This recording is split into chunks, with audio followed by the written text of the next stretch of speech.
What's up, everybody? Welcome back to your favorite New York Jets subscription podcast, Badlands. I'm your host, Joe Caporoso, joined as always by Connor Rogers, back in the booth on Monday night, 24 hours after recording post-game therapy, because it's a short week and we want to get ahead of getting you ready for Jets Texans. And maybe more importantly, we want to get ahead of answering all of your questions about what the hell the Jets are going to do this offseason. So between the podcast and War Room, which we're both going to record in one shot and release Tuesday, Wednesday, you will hear all of that. CR, we're right here. We're back. How we doing? How we feeling? That's unbelievable. Here we are. Like, we never left because it's literally been about 24 hours. So yeah, it's crazy, man. It's crazy. We just did a 90-minute. We do Fix Your Franchise on the Stock Exchange podcast I do for PFF, and the Raiders were the first team we did of the year. We did them last week, and we just did the Jets. And second up. The Jets are, it's right, unbelievable. The Jets are at an unbelievable crossroads soon, whether it's, with or without Rodgers next year is how you kind of put the fork in the road and then go from there. And it's, as much as the football has been so frustrating this year to the point of, like, I feel it from everyone, and it's even not very fun to talk about many times.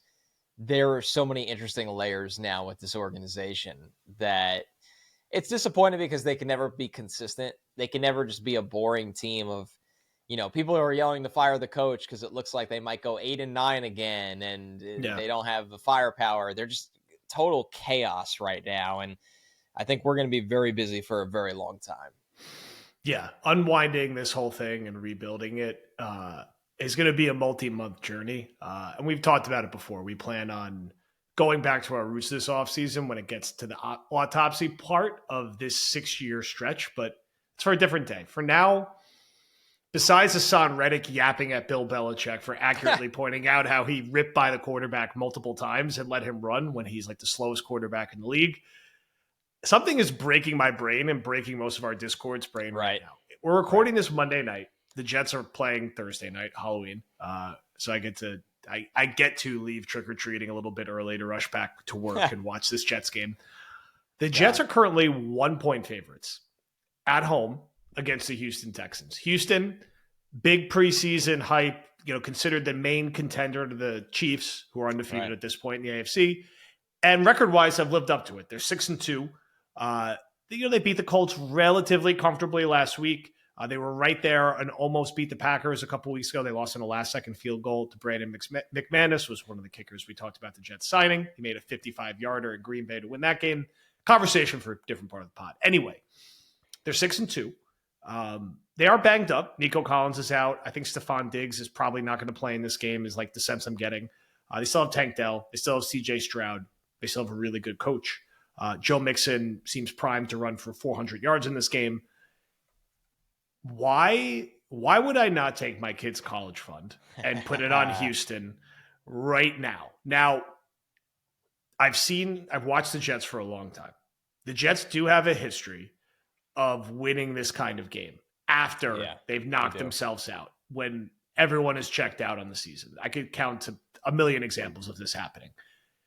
My common sense says I've watched every snap of this season. I watched how they played against the Patriots. They probably should have lost by 14 to 17 points to a Patriots team who's going to go 4-13. They were bailed out because Drake May got hurt, and the Patriots receivers dropped like 16 passes. Houston, I think probably they're going to win their division. They're probably going to be the number 2 seed, maybe the number 3 seed in the AFC. What is going on with this line? What am I missing? And is this going to be a weirdly competitive game? Now, let's bear in mind the Jets did with Zach Wilson, and it was a rain game, and Stroud got hurt at halftime. It was 0-0 at halftime. Beat Houston pretty handily last year in a game that Zach Wilson threw a touchdown pass to Randall Cobbin. This is like, I'm bringing this up to lead the pod because, like, we're recording this Monday night, and this game is like in 2 days. So what the hell is going on here? So there's a lot to unpack. And I've asked some people about this that are, I've just poked around on this line, and because in theory, you're right. It seems absolutely insane to pick the Jets in anything right now because they're terrible against not only a bad football team, but they're also a bad betting team right now. Yes. You could make a lot of money this year betting against the Jets they were a touchdown favorite against New England and a touchdown favorite against the Broncos, and they outright lost both of those games. So imagine the money line on each of those. So that's number one. Now, why this line is like this, in the last I saw the Jets are favored by a point. I would imagine it ends at a pick. There's a couple things. The short week, the home field advantage, home field is usually 1.5 points. On the short week, it actually is increased. I don't know there's not an exact number that the books run by, but the home field is considered an even bigger advantage on the short week. So that's one wrinkle add to this. Two is that I still think the books are functioning in a way that if the Jets had a normal kicker, they could be 5-3. And I understand it's hard for a fan to rationalize that, or I'm sitting here and going like, the Jets don't deserve to be 5-3. I'll be the first one to tell you that. But books don't think like we do, and bookies and gamblers and sharp people. They're looking at it and going, man, it's just the Broncos, Bills, and Patriots losses. Even if you give the Jets one or two of those, it totally changes the outlook on their record. Three, it's that Nico Collins can't play in this game. It's his last game on IR. Stephon Diggs is not playing in this game because he had a non-contact knee injury. So the Texans are now down to Tank Dell and Dalton Schultz in their pass game. The problem I have with that is I think Tank Dell's better than any wide receiver on New England. Yep. The other problem I have with that is the Jets can't stop the run, and Joe Mixon has been running wild on teams this year. The Texans do have a little bit of a broken passing offense at the moment, but they could run the hell out of the ball, and they want to run the hell out of the ball, and the Jets have shown no signs of stopping it. So that I don't align with that. I still think it's hard for the books to quantify the Jets being this talented on paper, and they've lost in historical ways. When you look at the way they lose, like that stat that everybody's been throwing around, and I'm not even going to read off the whole thing again. The Jets are losing in the most unique ways possible. I don't think the Jets are a good football team. I think it's fair that Vegas clearly doesn't think two things. They don't think the Jets are a 2-6 football team, which is pretty fair. The Greg the Leg thing is like absolutely insane. And I'm the last still on the roster, by the way. Still on the roster, although they're doing tryouts tomorrow. I'm the last guy to sit there and say you lost the game only because you're kicker. But when it happens 3 times, we're at the point now where the Jets are losing games because of their kickers. The other thing is, too, yes, I would agree with you in a sense the Texans, you are what your record says you are. It's interesting when you actually look at what the Texans have been through this year. Week 1, they beat the Colts by 2, the Colts are a much better team when Joe Flacco starts. He did not start that game. That was an Anthony Richardson game. They beat the Bears, where Caleb Williams could not throw the ball forwards, by 6 points in week 2. They got smashed by the Vikings in a blowout, 34-7. They barely scraped out a win against Jacksonville at home. They were home against Jacksonville. They won by 4 points. They did beat the Bills by 3 in a game that Sean McDermott, it was one of the worst coach games I've seen of the season. Yes. Yeah. Not to take away from the Texans, because they did beat a good Bills team. They blew out the Patriots 41-21. And they lost to the Packers, where Jordan Love really didn't play in the second half. Yep. So, and then, I mixed that game up. Not that Jordan Love didn't play in the second half. They lost to the Packers. That was a week ago. I was thinking of the Packers this week when Jordan Love didn't play. So they lost to the Packers by 2. At the end of that game, Jordan Love got them down the field to kick the field goal with a new kicker. Must be nice. Then they beat Anthony Richardson by 3 points this week in a game where I think he was 10 for 32. So I know that's a lot to say, but basically the books don't think this is a 6-2 team against a 2-6 team. They think it's probably a 5-ish win team against a 4-ish win team, and the 4-ish win team has a home field advantage on a short week. So, and probably injury luck on their side compared to the Texans. That's my deepest explanation of how this is a point favorite. I still would have the Texans as a 2.5 point favorite, but the books are the books, and they make a lot of money for a reason. Yeah, I mean, I think the Jets, by the way, and you are so right. Knowing as close as we've been to this team, let me ask you this: Say the Jets win this game. What's your reaction? Because Uh, I don't even know what to do at that point. it will be a lot of this team is so dumb, and I can't even wrap my head around what is going. It depends how they win, That's right? really fair. Like, that's really fair. How do they win? Is it one of these like weird, disgusting Thursday games where No, it's say like, they decisively win like 28-17 or 28-20. my head and what I record will say this was a bit of a fluky outcome, and do not get out over your skis because the Cardinals are feisty and the Colts are feisty. Like, they are not back. My heart will say, well, they'll be 5-6 at the bye week, and look, they're only a game and a half out of the wild card. Now, I will not be picking them to win. I picked them to win against New England. I look like a damn fool. Trying to keep the 12 pack over 500. It's 5-3 right now.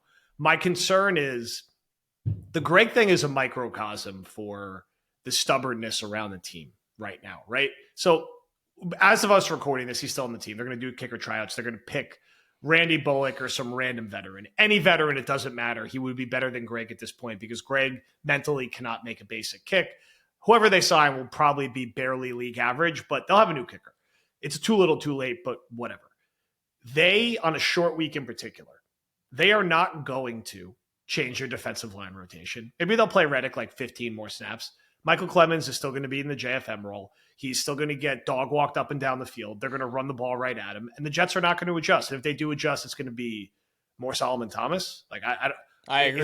That's the problem. Is Ulbrich going to radically change something with the scheme that's going to allow the Jets to stop the run? I haven't seen anything to lead me to believe that. And then offensively, I think the Texans are going to come like crazy after Aaron Rodgers. He's got 3 days. He's not healthy. He's old.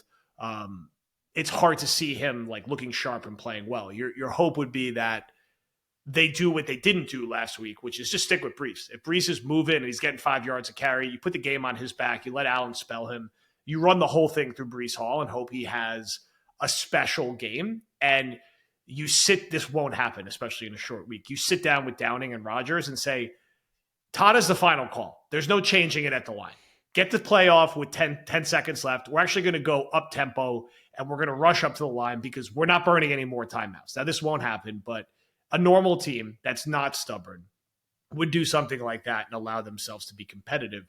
But these things that, and this is not a hindsight is 2020 thing with a lot of these problems, because I shared the clip of you in late August saying Greg would have a regression season, and he has.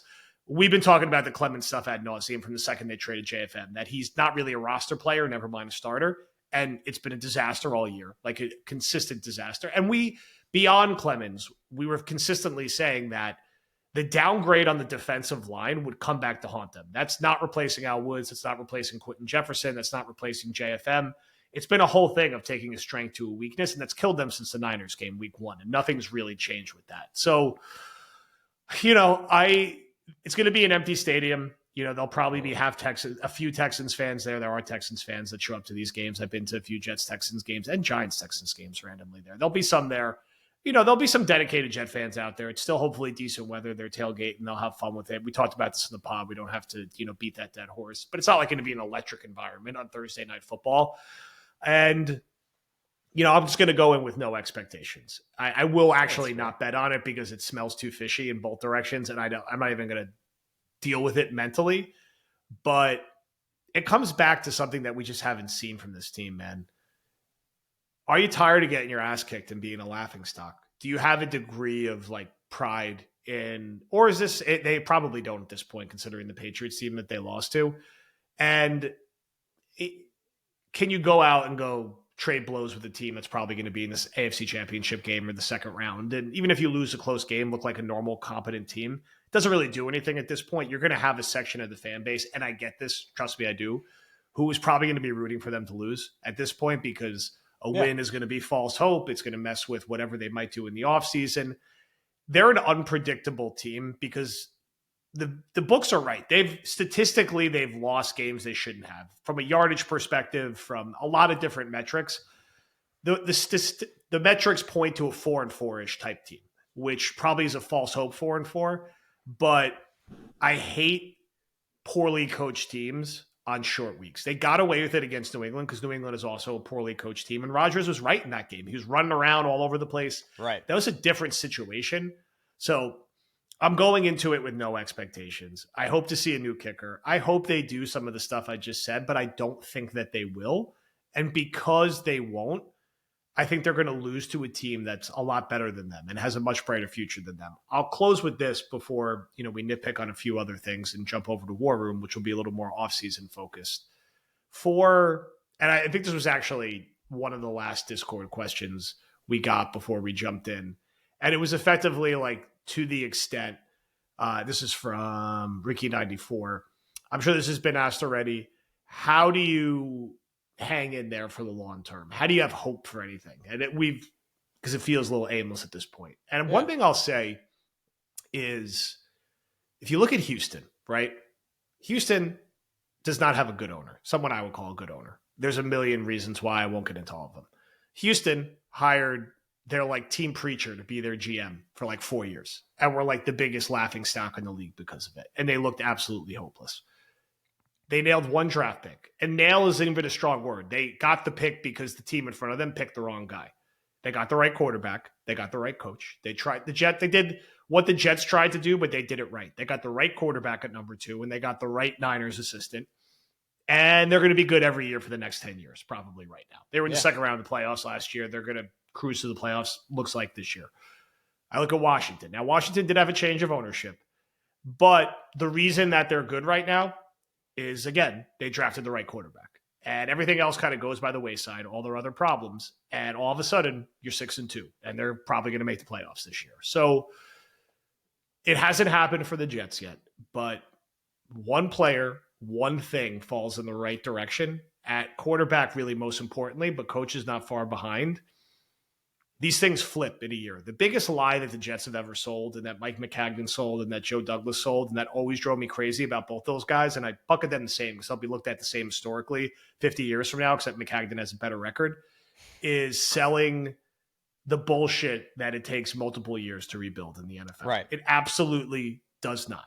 It requires drafting well, figuring out the quarterback position, and being selectively aggressive. And you could turn things around in a year or two. It's why everyone makes the playoffs all the time in the NFL except the Jets. So I'll close with that when talking about Jets-Texans. Now, in this game, we're going to get the normal BS flow of quotes and everything. What is this locker room like right now? How is this team even preparing over 3 days? What are some what are you expecting actually from this